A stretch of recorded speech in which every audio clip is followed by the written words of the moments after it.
Can you start by telling us a little bit about what you feel the lessons of Ted Bundy are and what made Zach the perfect choice of actor to tell that story? Right. Well, I think the lessons of Ted Bundy can't be overstated.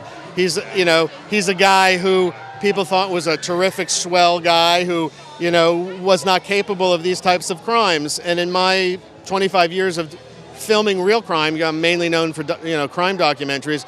It's my experience that the people who do the worst in life are often the people you least expect and most often trust. And I thought that was an important message to put out there today for a younger generation who hasn't heard of Ted Bundy. He eluded capture for so long because he was able to deceive everyone around him.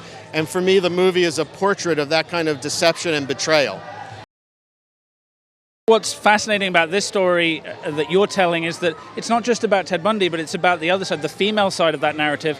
Can you talk a little bit about the qualities that Lily has that makes her such a special performer and why you wanted to focus on that aspect of the Bundy story? Well, Lily Collins was my first choice to play Elizabeth Klopfer, and she did an amazing job. It's not an easy role, particularly the second half of the movie where she's kind of imprisoned in herself, trying to figure out what's going on, and she's kind of alone and isolated, and that's not easy to play.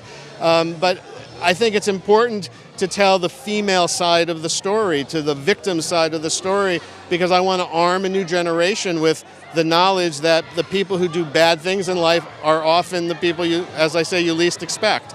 And Lily did a fantastic job doing that. Whether it's a priest who commits pedophilia and holds mass the next day or a Ted Bundy, we have to understand that just because people look and act a certain way doesn't make them a good person.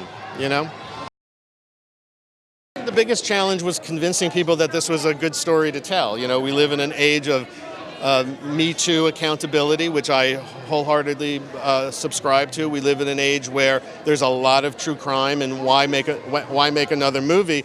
And the answer to me is tell the story through the perspective of the female victim. Tell the story of how serial killers deceive and manipulate, and it'd be easy to make another film about how a serial killer kills, the escalating body count, the police procedural, and by the end of the movie they catch their man.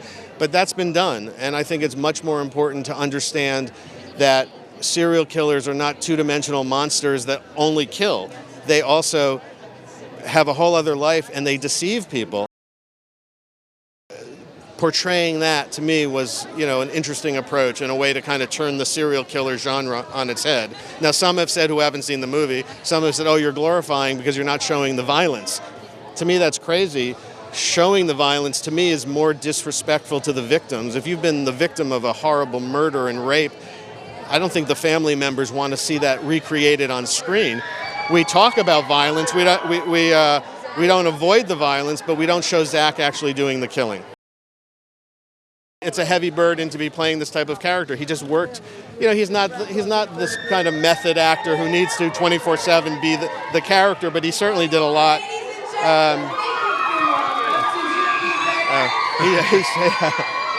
There's the man there. Yeah, right. I guess the star is here. Yeah. So he worked very hard. He worked very hard.